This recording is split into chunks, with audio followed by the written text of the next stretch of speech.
감사합니다. 오늘은 오후에는 울며 씨를 뿌리는 자라는 말씀을 가지고 말씀을 잠깐 나누고자 합니다. 네, 실내를 좀 춥게 해주시면 좋겠습니다. 여러분들이 잠들지 않도록 잠들면 천국 간다는 그런 느낌으로 일단은 그렇다고 여러분들을 천국 보내드리기 전에 제가 설교를 끝내도록 하겠습니다. 확실히 위에서 있는 것보다 아래서 설교하는 게 마음이 훨씬 편하네요. 네, 본문으로 들어가기 전에 이 시편이라는 이 성경은 노래입니다. 노래로 되어 있는 말씀입니다. 우리는 이 노래가 그 어떤 것보다도 기억에 잘 남게 되어 있습니다. 어떠십니까? 여러분들 설교는 저 교회 문을 나가는 순간 머릿속에서 싹 사라지시죠? 그런데 여러분들 가슴속에, 여러분들 머릿속에 품고 계신 찬송가 한 절은 있으시죠? 한 곡조는 있으실 겁니다. 물론 여러분들은 은혜가 넘치시니까 찬송만 기억하시죠? 저는 은혜롭지 못해서 가끔 노래방에서나 부를 법한 노래 하나쯤은 기억하고 있습니다. 아무튼 이렇게 노래라는 것이 우리 사람의 기억 속에 참 오래 남는 하나의 방법인 것 같습니다. 이 노래뿐만 아니죠. 우리가 인생을 살아가다 보면 수많은 일들을 기억하고 경험하면서 지금껏 살아오셨을 겁니다. 제가 여러분들보다 훨씬 나이가 어린 축에 속하잖아요. 아직은 어린 축에 속하는데 수많은 일들 가운데 드라마에나 나올 법한 그런 인생을 겪어보신 분들 한 번쯤은 있지 않으실까요? 근데 중요한 것은 그런 것 같습니다. 어떤 일이 있었느냐라는 것이고 그 일이 내 인생에 무엇을 남겼느냐라는 것입니다. 때로는 즐겁고 행복한 일일 수도 있고 때로는 불행하고 어렵고 고통스러운 일일 수도 있겠지만 그 모든 시간들 가운데 내 인생에 어떻게 그 순간이 남았느냐라는 것입니다. 그리고 그리스도인들에게 가장 중요한 것은 그 사건이 나에게 무엇을 남겼냐라는 것입니다. 시편이 우리에게 주는 도전은 무엇일까요? 이 시편 속에 있는 그 때로는 어떤 슬픈 사연이, 때로는 그 아픈 사연이, 때로는 즐겁고 기쁨의 그 사연이 시가 되고 찬양이 되어지는 것입니다. 그리스도인의 마지막 결정체가 있다면, 마지막 우리가 최종적으로 도달해야 될 것이 있다면 하나님을 향한 예배이고 하나님께 드리는 경배이고 하나님을 올려드리는 찬양이 아닌가라는 생각이 듭니다. 이 150개의 노래 중에서 가장 많은 비율을 차지하고 있는 것 중에 하나가 성전에 올라가는 노래다라는 것입니다. 구약 성도들은 1년에 한 3번 정도 성전에 올라가서 예배를 드리는 그런 규례가 있었습니다. 저희처럼 매주 이렇게 교회에 와서 예배 드리면 참 좋았을 텐데 딱 3번 올라갔다고 합니다. 그런데 이 요세푸스 기록에 보면 이 예수님 시대에 3번 올라가라고 했지만 3번은 고사하고 1년에 한 번 가기도 참 힘들었던 그러한 시대, 그러한 사람들입니다. 왜 그러냐면요, 지금이야 거주지가 일정하고 교통수단이 참 좋잖아요. 그런데 그리고 또 각 지역마다, 이 위례 지역만 해도 교회가 수백 개거든요. 그 지역마다 교회가 예배드릴 곳이 참 많은데 그 당시는 어떻습니까? 예루살렘이라고 하는 그 성전 개념이 있었습니다. 그래서 무조건 예배는 예루살렘으로. 그래서 예루살렘에 가서 예배를 드려야 되기 때문에 1년에 한 번 가기도 참 힘든 그러한 시대였습니다. 멀리 떨어진 사람들은 지금처럼 교통이 좋지 않다고 말씀드렸잖아요. 걷거나 그냥 나귀 정도 이렇게 가야 됐고, 또한 자신의 생업을 포기해야 되잖아요. 직장이나 아니면 사업이나 이 모든 것을 다 내려놓고 몇 달 며칠을 갔다가 돌아와야 되기 때문에 이렇게 하나님 앞에 나아가는 것이 쉽지만은 않았던 시기였습니다. 특별히 오늘 시편 126편에 보면 성전에 올라가는 노래다라고 제목이 있고요. 여기에는 이 시편 126편에는 역사적인 이 역사성을 좀 담고 있습니다. 주님의 약속대로 포로 생활에서 귀환하는 이 유다 백성들의 노래입니다. 이 시는 포로 귀환의 기쁨만이 아니라 이스라엘의 완전한 회복을 소망하는 그러한 내용이 담겨져 있습니다. 이스라엘 백성들이 정확하게 말하면 북이스라엘은 아수르에 멸망을 했고요. 그리고 남유다는 바벨론이라는 나라에 멸망하게 되었습니다. 유다 백성들은 우상 숭배와 이방 국가를 의지하는 이 죄악된 태도를 좀처럼 버리지 못했습니다. 그래서 주께서는 선지자를 보내서 아무리 회개를 촉구하고 돌이켜서라, 다시 한번 회복해라 라고 이야기를 했지만 말씀대로 그들이 살지 못했고, 오히려 그 말씀에 콧방귀 뀌듯이 그들은 말씀을 따르지 않았습니다. 그리고 연이은 바벨론의 공격을 통해서 완전히 멸망하고 백성들은 다 포로로 끌려가고 말았던 것입니다. 이제 그 포로로 끌려갔던 1세대가 다니엘 같은 그러한 사람들이었고요. 3세대, 4세대 이걸 지나면서 에스겔 같은 분이 끌려가게 되었습니다. 시간적으로 보면 굉장히 긴 시간 동안 이스라엘 백성들이 조금씩 포로로 끌려가게 되었던 것입니다. 남유다의 멸망을 몇 년으로 잡는 것은 참 어렵습니다. 다니엘이 포로로 잡혀갔을 때부터 예루살렘이 붕괴되기, 거기는 예루살렘 성전이 붕괴되기 전이거든요. 그리고 나서 에스겔이 같은 경우에는 성전이 완전히 붕괴된 다음에 포로로 끌려갔습니다. 그러니까 긴 시간을 언제서부터 언제까지 잡을 것인가 참 애매하긴 합니다. 그리고 포로로 끌려간 거리입니다. 약 예루살렘부터 바벨론까지 직선거리로 1440km쯤 된다고 합니다. 이 길이 직선거리로 그 정도 거리고요. 대충 여러분들이 가늠이 잘 안 되시겠지만 부산에서 출발해서 서울 찍고 평양 찍고 저기 신의주 넘어서 만주벌판쯤 가는 그 정도 거리입니다. 사람이 걸어서 그 당시에 포로들을 기차에 태워 보냈겠습니까? 말에 실어 보냈겠습니까? 마차를 태웠겠습니까? 그냥 오로지 걸어서 가는 거리입니다. 한 3년에서 3년 6개월 정도의 시간이 걸린다고 합니다. 그럼 이렇게 왔다 갔다 하는 시기, 1세대, 1차, 2차, 3차 왔다 갔다 하는 거리, 그리고 그 사이사이에 잠깐 텀이 있겠죠. 바로 오늘 끌고 가고 내일 끌고 가진 않았을 거 아니에요. 중간중간 텀을 보면 우리가 70년이라고 포로 생활을 알고는 있는데 전체적인 길 맥락으로 봐서는 중간중간의 텀을 생각하면 약 100년쯤 되지 않을까라고 짐작이 됩니다. 아무튼 이 긴 시간 때문에 바벨론에 끌려갔던 이 유대인들, 그들이 과연 신앙을 잘 간직하고 있었을까라는 것입니다. 여러분들은 어떻게 생각하십니까? 그들이 신앙을까지 잘 지켰을까요? 버렸을까요? 네. 여행을 다녀도 3년이라는 시간이 쉽지 않고요. 여러분들 보고 70년 놀고 먹으면서 잘 여행 다니십시오 하면 여행 다니시겠습니까? 마음 같아서는 여행 다니고 싶습니다. 네. 하지만 쉽지 않죠. 그 여행하는 그 기간 동안에 신앙생활을 지켜라, 이것도 솔직히 쉽지 않습니다. 그런데 포로 생활이었습니다. 쉽게 얘기하면 여러분 지금까지 살아오면서 여러분들 대답을 좀 해주시면 좋겠습니다. 예수님을 믿으면서 시험에 든 적이 한 번도 없다, 나는 단 한 번도, 지금껏 신앙생활하면서 단 한 번도 나는 시험 든 적이 없다라는 분 손 들어봐 주십시오.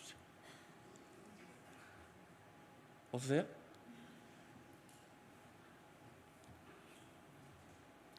이 시간에 여기 계신 분들 정말 믿음이 좋은 분이시죠. 이 오후 시간에, 이 졸린 시간에 계신 분들 열정과 열심이 있는 분들이잖아요.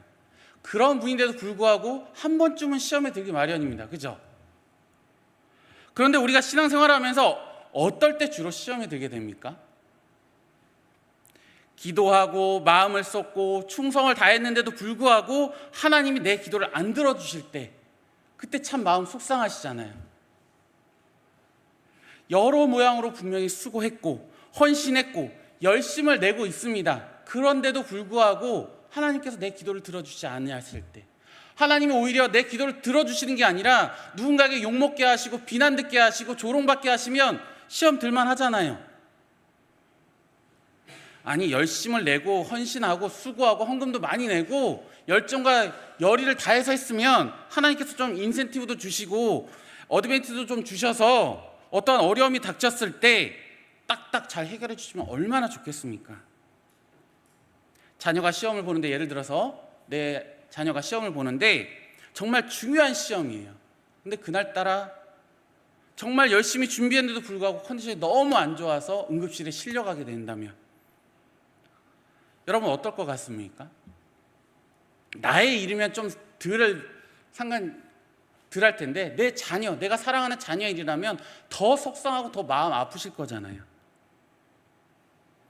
내가 운전을 하고 잘 가는데, 나는 정말 신호 위반도 안 하고 잘 운전하고 가는데 누가 와서 나를 들이받아 준다면,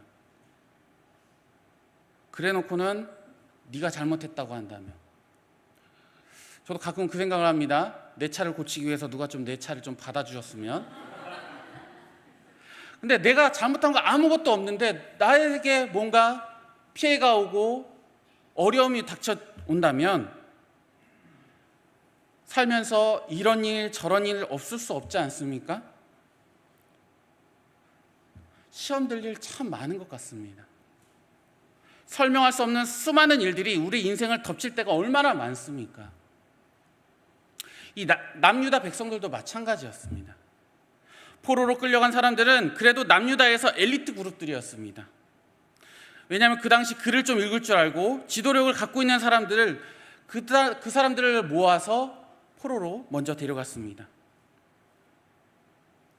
이 바벨론 느부갓네살은 굉장히 똑똑한 사람이었던 것 같아요. 나라를 마비시키려면 어떻게 해야 되는지 알고 있었던 사람입니다.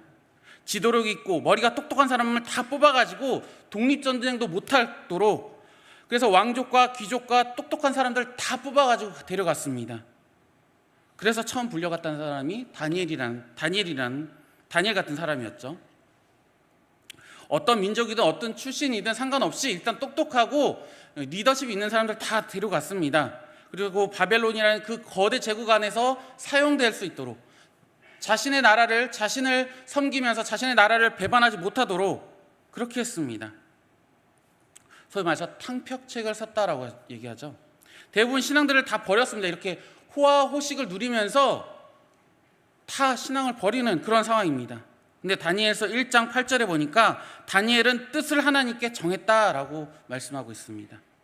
우리가 볼 때는 그 말을 듣고 아멘이라고 화답할지는 모르겠습니다. 하지만 그때 그 상황이 결코 그렇게 넉넉하진 않았습니다. 그 시대에 사는 사람들은 다니엘을 향해서 뭐라고 했을까요? 같은 유대 민족인데도 불구하고 다니엘을 향해서 뭐라고 얘기했을까요? 저 미친놈이 쓸데없는 짓 하는구나, 저 바보 같은 놈, 이렇게 이야기하지 않았을까요? 그런데 그 인생 속에서 하나님께서 함께 하셨습니다. 사랑하는 성도 여러분, 저나 여러분들이나 믿음이 대단해서 여기 있는 거 아닙니다. 내 의지로 여기 있는 것이 아니다라고 말할 수 있는 것입니다. 얼마든지 믿음이 떨어질 만합니다. 시험에 들만 하죠. 하지만 하나님이 도우시고 하나님이 함께 해주시고 하나님께서 역사하셔서 지금 우리가 여기에 있는 것입니다. 내 믿음으로 된 거 아닙니다. 가끔씩 그런 분들 계시죠? 저는 한 번도 하나님을 향한 마음과 믿음을 잃어버린 적이 없습니다. 이런 분들을 향해서 전문용어로 죄송합니다, 구라다라고 얘기합니다. 그럴 수가 없어요. 한 번쯤 다 시험 들고요, 한 번쯤은 하나님한테 투정도 부리고요, 하나님 나 교회 안 나가요, 나 하나님 못 믿겠어요, 한 번쯤은 해보지 않았습니까? 저는 결혼한 지 이제 10년이 좀 넘어갑니다. 결혼 생활하면서 한 번도 내 배우자에 대해서 한 번도 섭섭하지 않은 마음, 그냥 결혼할 때부터 그냥 초질간 쭉 그런 마음으로 유지했다고 얘기해야 되겠죠? 네. 30년, 예를 들어서 30년, 40년이 지났는데도 아내만 바라보면서 늘 초지일관으로 결혼할 때 그 프로포즈했던 그 마음 그대로 초지일관하며 내 아내만 바라보면 심장이 벌렁벌렁한다. 그런 분들이 계신다면 누가 그러시더라고요. 심장병일지 모르니까 꼭 병원 가보라고요. 여러분들, 사람들의 관계 속에서는 항상 갈등이 일어나기 마련입니다. 신앙생활도 마찬가지일 거라고 생각됩니다. 하나님 앞에 마음이 상할 때도 있고, 또 하나님도 우리 때문에, 나 때문에 마음 상하실 때가 있을 것입니다. 이게 진짜라고 말할 수 있어요. 하나님이 우리 때문에 마음이 상할 이유가 근데 뭐가 있겠습니까? 왜 하나님 마음이 상하실까요? 우리를 바라보면서, 나를 바라보면서 하나님은 왜 마음 상하실까요? 이유는 딱 하나. 하나님이 우리를 사랑하시기 때문입니다. 여러분들이 자녀를 보면서 어떤 마음이 있으십니까? 어릴 땐 그저 이쁘고 천사 같고 그렇지 않습니까? 아, 저 아이 내 주머니에 쏙 넣어놓고 다니고 싶다. 아, 정말 깨물어주고 싶다. 너무 귀하고 예쁘다. 천사 같다. 그런데 문제는 그 천사가 저희 집엔 없습니다. 여러분, 자녀에게 영어를 가르치고 한국말을 가르치면서 정말 열심과 정성을 다하잖아요. 아, 우리 아이 빨리 이렇게 말을 떼야 되는데, 글을 써야 되는데, 아, 요즘은 글로벌 시대니까 영어도 잘해야 되는데, 어떻게든 잘 키워보려고 하고 몸도 마음도 다치지 않도록 어떻게든 보호하시면서 애지중지하고 계시지 않습니까? 어릴 때 자녀들에게 간식은 유기농만 주시려고 하는 그런 어머니들 계십니다. 물론 저도 유기농을 먹으려고 노력을 많이 했던 사람이지만 지금에 와서 이렇게 말씀드리고 싶습니다. 헛되고 헛되니 모든 것이 헛되도다. 네. 유기농 아무리 먹였어도요, 초등학교 딱 들어가잖아요. 알아서 첨가물이 들어간 엄청난 것들을 먹기 시작합니다. 알아서 그것만 골라 먹고 있어요. 속으로 이렇게 생각하죠. 내가 그 돈으로 내 배를 채울 걸. 여러분들도 여러분들이 힘내셔야 되니까 여러분들 그 돈으로 여러분들 좋은 거 사드십시오. 손주들한테 유기농 먹이지 마세요. 여러분들 좋은 거 드세요. 우리 아이들 유기농 좋은 음식 먹이면 여러분들한테 와서 엄마, 아빠, 할머니, 할아버지, 나에게 유기농 음식을 정성껏 마련해 주셔서 먹여주셔서 감사합니다, 이렇게 말할까요? 그런 아이 하나도 없습니다. 저희 아들한테 그런 소리 한 번도 들어본 적 없습니다. 알아서 사탕 먹고 초콜릿 먹고 탄산음료 먹고 뭐 이것저것 치킨 먹고 피자 먹고 자기가 먹고 싶은 거 먹지 말라는 것만 알아서 잘 골라 드시고 계시더라고요. 이런 이야기가 있습니다. 그냥 웃고 넘기시라고 말씀드리는 겁니다. 우리의 구원은 예수님의 피로, 그죠? 우리 주일학교의 부흥은 닭피로, 피자로. 네. 우리 아이들 치킨과 피자 엄청나게 좋아합니다. 여러분, 우리 아이들에게 영어를 가르치면 뭐합니까? 한국말 가르치면 뭐합니까? 중등부 처음 오는 아이들에게 이렇게 물어봅니다. 너 몇 학년이니? 이름이 뭐니? 라고 물어보면 어떻게 대답하는지 아세요? 저 중학교 3학년이고 이름은 홍길동입니다. 이런 애들 없습니다. 물어보면요, 딱 얘기하는 건 중3이요. 중학교 3학년 안 합니다. 중3이요. 뭐 이 정도로 대답만 해줘도, 입을 좀 열어줘도 양반입니다. 어떻게 하시는지 아십니까?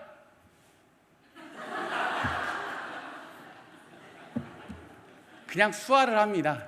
뭐 한글 가르쳐봐야, 영어 가르쳐봐야.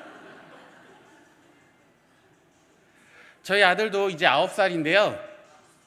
자기 방 청소를 하라고 하면 알았어. 이게 끝입니다. 엄마가 좀 잔소리 좀 하려고 그러면 엄마 입을 갖다 막아버립니다. 그런데도 불구하고, 그렇지만 아이들 때문에 우리는 늘 속상해하지만 왜 속상해하고 왜 정성을 다합니까? 사랑하기 때문에, 내 자녀이기 때문입니다. 이스라엘 백성들은 포로로 잡혀갔는데 대부분 하나님께 실망했습니다. 왜 그랬을까요? 그 사람들의 절대 신앙은 우리는 안 망한다였습니다. 왜냐고요? 우리는 예루살렘이 있다. 우리에겐 지성소가 있고 우리에겐 하나님이 있다. 하나님이 나를 보호해 주실 거라는 이런 절대적인 신앙이 있었습니다. 그런데 문제는 그들의 마음속에 우리는 아무리 어떠한 위기를 당할지라도 우리를 보호해 주실 거라는 이런 믿음은 있었지만, 우리나라도 그런 예가 있었습니다. 이런 이야기 한 번쯤 들어보셨을 텐데, 우리나라에 위기가 생기면 국회의사당 그 동그란 돔 있죠. 그게 열리면서 뭐가 나온다고요? 네, 로버트 태권브이가 등장해서 우리나라를 구해준다는 그런 일화가 있습니다. 이스라엘 백성들이 이렇게 본 거예요. 하나님을 그냥 기계적으로 본 거예요. 외적으로만 본 거예요. 하나님이 갑자기 우리가 공경에 처하고 어려움에 처하면 하나님이 딱 등장해서 모든 사람들을 물리쳐 줄 거다. 그런데 하나님은 어디 계십니까? 하나님은 예루살렘 지성소에 계시지 않았습니다. 하나님은 그 신앙의 고백과 하나님을 신뢰하는 자들의 삶에 하나님이 함께 하십니다. 근데 이스라엘 백성들의 삶은 그렇지 못했거든요. 이스라엘의 믿음의 고백은 그렇지 못했습니다. 그렇기 때문에 이스라엘 백성들은 포로로 끌려갈 수밖에 없었던 겁니다. 바벨론이 공격해 와서 이스라엘 남유다의 자존심이었던 예루살렘 성전이 완전히 무너졌습니다. 사람들은 굉장한 큰 충격에 빠졌습니다. 신비의 공간이었던 그 지성소가 완전히 사라졌습니다. 그러면 이스라엘 백성들은 어떻게 생각했을까요? 아마 신앙의 절규가 하나님이 계시지 않는가 보다, 이렇게 신앙의 포기가 일어나지 않았을까요? 대부분 신앙을 버렸습니다. 그런데 마지막까지 신앙을 지켰던 다니엘 같은 사람, 에스겔 같은 사람, 그 소수의 사람들이 있었던 것입니다. 바벨론 포로로 끌려간 후에 예배드린 적 없고 하나님께 기도드린 적 없던 그 시기에, 그런데 하나님의 은혜로 다시 하나님께서 절대 포기하지 않으시기에 예레미야서를, 그 쪽복음을 보게 하시고, 그래서 예레미야서에 유다가 멸망할 것을 말씀은 하시는데 그걸 받아들고 너무나도 고통스러웠던 그 순간에, 하나님 왜 우리가 멸망해야 됩니까? 왜 우리가 멸망해야 되고 왜 우리가 이렇게밖에 무너질 수밖에 없었습니까? 하는 그 순간에 하나님께서 뭐라고 말씀하시냐면, 하나님이 무너뜨리고 다시 세우시겠다라고 말씀하시고 계십니다. 무너짐만 보여주신 것이 아니라 세우시는 그 하나님의 영광을 바라보면서 눈물이었지만 희망을 안고 다시금 그들의 신앙이 시작이 되었던 것입니다. 포로에서 돌아올 것을 약속하신 그 약속을 붙들었습니다. 다니엘이 이 성경을 읽은 지가 포로로 잡혀온 지 67년 됐던 해라고 합니다. 그러면서 9장에 보니까 목숨을 걸고 3주 동안 하나님 앞에 기도하면서 하나님 앞에 전적으로 하나님을 의지하며 나아갔습니다. 그러고 있으면서 기도하며 준비하던 그 중에 사자굴로 들어갈 그 일을 알고도, 다니엘서 6장 10절에 보니까 왕의 조서에 도장이 찍힌 것을 알고도 늘 그랬던 것처럼 예루살렘으로 난 창문을 하루에 3번 열고 하나님 앞에 기도하고 감사하였더라 라고 말씀하고 있습니다. 자기의 운명이 어떻게 되든 상관없이 하나님이 행동하시고 하나님의 역사의 주관자라는 것을 고백하며 기도하며 나아갔던 것입니다. 눈으로 볼 때는 느부갓네살이 보이고 벨사살이 보이고 그랬던 모든 상황 속에서 하나님의 역사를 깨닫고 알아가는 것을 보여주는 것입니다. 사랑하는 성도 여러분, 우리의 모든 것은 어디에 기준을 두고 계십니까? 여러분들의 삶의 기준을 어디에 두고 계십니까? 하나님의 말씀이 여러분들의 삶의 기준 되어 계십니까? 우리 인생의 주인, 역사를 주장하시는 분은 누구라고 우리가 믿고 지금 살아가고 계십니까? 하나님이라는 사실을 믿고 나아가는 저 여러분들 되게 간절히 소망합니다. 아이의 문제는 보이지만 내가 부모로서 생각하는 그 마음보다 더 생각하시는 분, 내가 내 아이를, 내 자녀를 바라보는 것보다도 더 깊게, 더 넓게, 더 멀리 바라보시는 분이 바로 하나님입니다. 아이의 참된 주인이 하나님입니다. 내가 유기농을 먹이려고, 내가 어떻게 공부시키려고 염려하고 걱정하는 그보다도 더 아이의 인생을 붙들고 계시고 역사하시고 함께 하시는 분이 있다는 것, 우리가 생각하고 바라는 것보다 더 놀랍게 함께 하실 그 하나님을 신뢰하는 것, 이것이 바로 믿음이 아닐까요? 우리의 인생을 바라보는 그 속에서 내가 바라보는 것보다도 더 깊게, 더 넓게, 더 멀리 바라보시는 분이 바로 우리 하나님이십니다. 하나님께 모든 것을 맡기며 사는 것이, 이것이 바로 믿음입니다. 맡긴다라고 하는 말은 우리가 고민하고 염려하지만, 그러나 어찌됐든 우리의 결론은 하나님이시다라는 뜻입니다. 여러분들의 삶의 결론이 정말 하나님 되셨습니까? 하나님 되십니까? 바벨론에서 자리 잡고 성공을 이루었던 사람들, 편한 삶을 버리고요, 하나님의 은혜를 받아서 먼 거리에 모든 기득권을 다 포기했습니다. 100년 정도의 시간 동안 또 새로운 정착지에서 부와 명예를 쌓았던 사람들이 있을 거 아니에요. 그런데 그들은 모든 것을 다 포기하고 100년 동안 완전히 황무지처럼 버려졌던 이 예루살렘에 돌아갔고, 현실을 보니 너무나도 기가 막힌 그런 상황인데도 불구하고 모든 것이 엉망진창인 이 상황, 어디서부터 어떻게 시작해야 될지 그 모르는 그 상황에서 그때 외쳤던 그 한마디가 오늘 본문의 말씀입니다. 울며 씨를 뿌리는 자는 기쁨으로 단을 얻는다. 씨를 뿌리는 공동체가 되어야 합니다.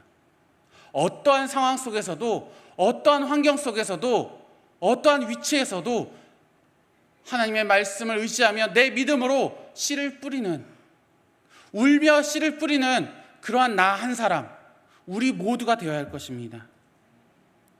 우리 한국교회가 다음 세대를 걱정을 많이 합니다. 우리 교회도 이제 다음 주부터 여름 사역이 시작됩니다. 이맘때면 가정마다 한 번씩 언쟁과 분쟁이 일어나는 시기입니다. 성경학교를 수련회를 간이 많이 하면서 여러 분쟁과 갈등과 말들이 많이 나오는 시기이기도 합니다. 물론 그냥 당연히 교회 가는 친구들은 부모들이 큰 걱정이 안 하시죠. 근데 아이들 중에 간혹 그런 친구들이 있죠. 저희는 이런 친구들을 저희들의 우수 고객이라고 얘기합니다. 우리 고객님들이 어떤 분이냐면요, 어떻게 하면 탈출할까 고민하는 분들입니다. 소위 말해서 도망자다라고 생각하시면 됩니다. 바벨론에 잡혀온 포로와 같은 그런 친구들입니다. 엄마가 안 가면 죽인다라고 협박받은 친구들, 엄마의 잔소리를 못 이겨 교회 오는 친구들, 그리고 끝나면 수련회 잘 갔다 오면, 성경학교 잘 끝나면 용돈 줄게 하고 온 알바생들, 그리고 각 부서에서도 저한테 얘기하죠. 예산 부족하다고. 저는 그럼 이렇게 이야기할 수밖에 없죠. 주일학교 사역을 참 활기차고 열심히 해주셔서 감사합니다. 더 열심히 해주시고요, 부흥시켜 주시고 뜨겁게 열정을 불태워 주십시오. 이번에 한번 뭔가 해봅시다. 다만 돈 없이 좀 해봅시다. 우리 다음 세대들을 돈으로만 보지 마시고요, 사람을 세우는 일, 무너진 것을 다시 세우는 일을 위해서 우리가 전심전력을 쏟는 그런 우리 광명교회가 되기를 간절히 소망합니다. 예배당은 정말 멋지게 세워졌습니다. 그런데 자칫 잘못하면 건물만 남는, 우리 세대는 그렇지 않겠죠. 다음 세대까지도 어찌 보면 괜찮을 수도 있습니다. 우리 주일학교 학생들 꽤 많아요. 하지만 그 다음 세대로 넘어가면요, 여러분들이 안 계신 이 우리의 지금의 다음 세대들이, 여러분들이 안 계신 속에서 이들이 신앙을 잘 지켜가려면요, 그리고 그 다음 세대들이 신앙을 잘 지켜가려면요, 이들을 위해서 우리 정말 애써야 합니다. 이들의 믿음을 위해서 우리가 정말 전심전력 다해야 됩니다. 우리는 교회 학교를 교육기관이라고 얘기합니다. 하지만 요즘은 그렇게 얘기하지 않아요. 우리 주일학교를 바라보면서 선교기관이다라고 이야기합니다. 정말 선교해야 되는 내 친구들이에요. 복음을 잘 몰라요. 때로는 교회 와 있는데도 예수님을 부인하는 친구들이 있습니다. 제가 중등부를 맡고 있는데요. 중고등부 선생님들 중에 가장 어려워하는 직종이 뭔지 아십니까? 소위 말해서 요즘 같은 교사 3D, 찬양 인도자입니다. 네, 물론 우리 금요철학 때도 찬양 인도자들이 참 힘들어하면서 애쓰면서 수고하고 계시는데요. 우리 중고등부 학생들을 두고 찬양 인도하는 그 모습을 보시면요, 내가 금요철에 와서 열심히 찬양해야 되겠구나라는 생각이 드실 겁니다. 찬양할 때 우리 학생들 잘 찬양 따라 할까요? 립싱크라도 해주면 참 우리 고객님 참 오늘 은혜 받았구나 할 정도입니다.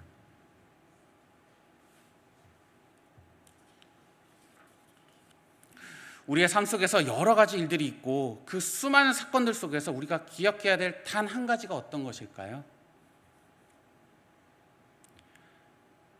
그 아이를 향한, 다음 세대를 향한, 이 교회를 향한 하나님의 사랑을 기억해야 합니다. 우리는 위례강명교회를 이런 교회로 세워가야 될 줄 믿습니다. 우리 아이들이 교회 왔다가 엄마 집에 빨리 가자 이렇게 얘기하는 교회가 아니라요, 엄마 안 갈래, 나 교회 더 있고 싶어, 이런 소리를 듣는 교회가 되기를 원합니다. 우리 교회가 어떤 교회입니까?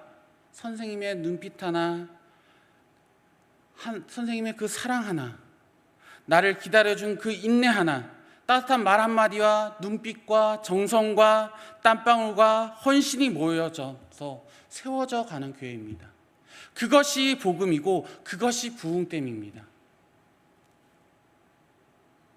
여러분, 교사가 되는 걸 두려워하지 마시기 바랍니다. 하나님께서 우리를 보고 잘하라고 말씀하신 적 없습니다. 너 교사해, 똑바로 해, 이렇게 말씀하신 적 없어요. 그냥 그 자리에 있어만 달라고, 그 자리에 있으라고 말씀하십니다. 행복하게, 즐겁게 그것을 감당하라고 말씀하시는 것입니다. 교사뿐이겠습니까? 다른 봉사들도 마찬가지입니다. 여러 곳에서, 보이지 않는 곳에서 수고하고 헌신하는 분들 참 많습니다. 위에서 치이고 아래에서 치이고 옆에서 치이는 우리 성도님들 생각보다 많이 계시거든요. 주방에서 주차, 안내, 찬양대 여러 봉사하시는 분들이 있습니다. 차라리 월급이라도 받으면 어떻게든 참아보겠는데 이건 뭐 돈 나오는 건 없고, 나오는 거라고는 질타와 뭐 여기까지만 얘기하겠습니다. 다 힘들고 다 고되고 다 어렵습니다. 봉사라는 게 쉽지 않아요. 그런데 주님께서 우리에게 말씀하시는 것은 너희가 그곳에 씨를 뿌려라. 그러면 내가 세울 것이고 내가 돌볼 것이고 내가 이끌 것이다. 이렇게 말씀하고 계시는 것입니다. 먹고 잔치하고 함께해야 합니다. 우리가 먼저 즐거워해야 되고 기뻐해야 합니다. 거기서 안정감을 느끼고 감사가 나올 수 있는 것입니다. 처음 온 성도들이 우리의 찌푸러진 인상, 우리의 그 한탄하는 그 한숨 소리를 보면 어떻게 생각할까요? 그것보다도 우리가 먼저 즐거워하고 우리가 먼저 기뻐하고 우리가 먼저 감사가 나올 수 있어야 하는 것입니다. 오늘 본문의 1, 2절 말씀입니다. 성전에 올라가는 노래, 여호와께서 시온의 포로들을 돌려보내실 때 우리는 꿈꾸는 것 같았도다. 그때 우리 입에는 웃음이 가득하고 우리 혀에는 찬양이 찼었도다. 그때 문나라 가운데에서 말하기를 여호와께서 그들을 위하여 큰 일을 행하셨다 하였도다. 꿈꾸는 것 같이 하나님께서 행하실 것이고 정말 이루어지지 않을 것 같은 그런 일들이 이루어지고 있고 항상 웃음이 나올 정도로 행복하고 즐겁고 기쁘고, 그리고 문나라, 즉 믿지 않는 자들이 우리의 모습을 보고, 여러분들의 모습을 보고, 하나님께서 큰 일을 행하셨구나, 이렇게 외친다라는 것입니다. 사랑하는 성도 여러분, 수많은 가정과 우리의 삶 속에 있다가 우리가 예수님을 믿습니다. 한 주간 이리 치이고 저리 치이고 힘들고 고된 그러한 삶들을 사시는 분들도 계시잖아요. 늘 좌절하고 자빠지고 넘어졌던 우리를 끝까지 사랑하셔서 누군가 눈물로 씨를 뿌리고 단을 거둔 것처럼, 누군가는 말도 안 되는 그 무너진 예루살렘을 다시 한번 구축하고 하나님 앞에 올려드렸던 것처럼, 오늘 시편 126편이 그러한 모습입니다. 누군가 시작했을 때 다 미친놈이라고, 다 어리석다고, 다 바보같이 그렇게 조롱할지라도, 헛된 짓이라고 그렇게 이야기했을 것입니다. 야, 뻘짓 그만해, 이렇게 너 왜 이렇게 바보 같아? 라고 이야기할지도 모르겠습니다. 야, 잘 피해 다녀. 연말에는 김익규 목사 잘 피해 다녀야 돼. 잘못 잡히면 교사할 수도 있으니까 잘 도망 다녀. 그런데요, 하나님께서 역사하시고, 하나님께서 행하시고, 하나님께서 함께 하실 줄 믿습니다. 하나님이 이루실 줄 믿습니다. 좀 고되고 고단하고 힘들고 고통스러운 그 상황에 있을지라도 내가 기쁨으로 그 단을 거둔다라는, 내가 눈물로 씨를 뿌려 기쁨으로 단을 거둔다는 그런 각오와 순종과 열심이 있다면 하나님께서 반드시 우리의 삶을 붙들어 주시고 역사하여 주실 줄 믿습니다. 여러분들의 헌신의 그 씨앗과 여러분들의 그 수고의 씨앗이 믿지 않는 자들도 놀라워할 만큼 큰 일을 이루어낼 줄로 믿습니다. 포로 귀환은 오직 주님만이 유일한 참 하나님이신 그 어떤 신과도 비교할 수 없는 거룩하고 구별된 특별한 일이었습니다. 우리의 믿음은 바로 이 주님의 언약에 대해서 신뢰하고 믿는 것입니다. 낙심하지 마십시오. 우리는 연약하지만 주님은 이방 종교의 신들과는 비교할 수 없을 정도로 거룩하시고 신실하십니다. 주님의 언약을 온전히 신뢰하며 의지하는 삶을 사시기 바랍니다. 이것이 우리가 가진 믿음인 것입니다. 주님의 약속을 신뢰하고 모든 어려움을 눈물로 참고 인내하면서 씨를 뿌리시기 바랍니다.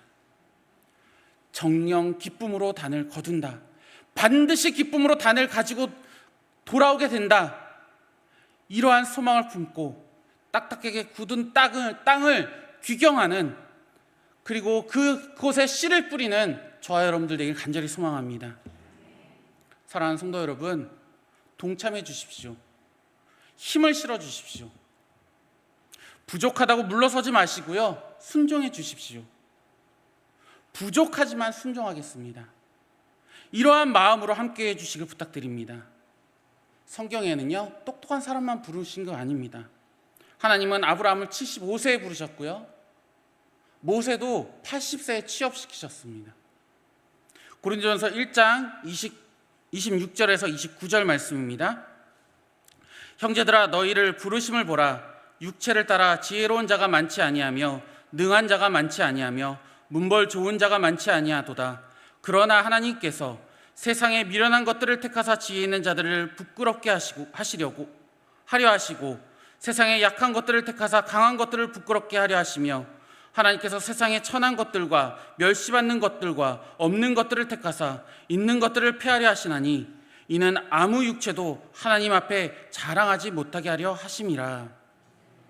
사랑하는 성도 여러분, 그리스도인으로 살아간다는 거, 정말 그리스도인답게 살아가고자 힘쓴다면 분명히 부딪힘은 있을 것입니다. 어려움은 있을 것입니다. 성경은 우리에게 이것을 꼭꼭 숨기지 않습니다. 하나님 믿으면 어려워, 하나님 믿으면 부딪혀, 고난과 어려움과 역경이 있어, 이렇게 숨기지 않아요. 왜냐하면 우리가 겪는 그 고난을 덮을 만큼 우리에게 더 많은 기쁨과 위로와 충만함이 있기 때문입니다. 그래서 바울이 이렇게 고백합니다. 고린도후서 1장 5절입니다. 그리스도의 고난이 우리에게 넘친 것 같이 우리가 받은 위로도 그리스도로 말미암아 넘치는도다. 혼자서 갈 수 없는 길, 그래서 주님이 언제나 우리와 함께 하시고 계시고요, 우리에게 함께 살아가는 영적 가족들, 영적 자녀들, 우리 교회를, 이 공동체를 허락해 주셨습니다. 오늘날 우리 삶에서 그리스도께 한 걸음 한 걸음 나아갈수록 세상으로부터 여러 비난과 고난이 있을지는 모르겠습니다. 우리 주변에 있는 사람들은 아직도 복음을 모르기 때문입니다. 그러나 우리에게는 이제 전과 다른 삶을 살아야 될 분명한 이유가 있습니다. 우리의 자랑은 강함이 아니라 약함이고요, 하나님을 의지할 수밖에 없는 그 신앙, 부족하지만 순종하겠습니다, 이 자세가 우리 모두에게 있기를 간절히 소망합니다. 눈물 뒤에는 많은 열매가 있습니다. 하늘에 소망을 둔 사람들처럼 이 땅에서는 조금 불편해도 양보하고 손해보며 희생하는 그 삶의 모습을 보여주시기를 간절히 부탁드립니다. 물론 육신의 연약함 때문에 그렇게 살기 쉽지 않을 때도 있습니다. 그렇지만 그럼에도 불구하고 주님의 언약을 신뢰하고 은혜를 의지함으로 조금씩 변화되는 모습이 나타난다면 그것으로 인해서 우리의 변화됨이 보여지게 될 것이고, 그로 인해서 주님의 거룩하심과 하나님의 신실하심을 높일 수 있고 그 신실하심을 발견하며 주님 앞에 영광된 모습으로 설 수 있게 될 줄 믿습니다. 믿음의 삶으로 그렇게 인정받는 삶, 믿음을 드러내고 이 교회를 지키며 다음 세대를 꿈꿀 수 있는 그런 위례 경명교회가 되기를 간절히 소망합니다. 기도하겠습니다. 전능하시고 거룩하신 하나님 아버지, 감사합니다. 하나님의 말씀에 순종하며 살겠습니다. 우리의 연약함 때문에 포기하는 것이 아니라 주님의 언약을 신뢰하고 은혜를 구하며 믿음으로 살아내는, 믿음을 증명하는 저희들 되게 하여 주옵소서. 다음 세대를 세워가며 세상에 속한 세상에 속한 사람들을 변화시키는 역할을 우리가 감당할 수 있도록 나를 사용하여 주시옵소서. 포기하고 좌절하고 있을 때 눈물로 씨를 뿌리며 우리의 소망 되신 주님을 바라보는 삶이 되게 하여 주옵소서. 우리의 기도와 우리의 눈물을 보시고 이 땅을 회복시키시며 부흥케 하여 주실 줄 믿습니다. 웃음으로 주님 앞에 나아오며 항상 기뻐하며 항상 순종하는 삶 되게 하여 주옵소서. 하나님께서 우리를 통해, 나를 통해 큰 일을 이루실 줄 믿습니다. 감사드리며 예수 그리스도의 이름으로 기도드립니다. 아멘.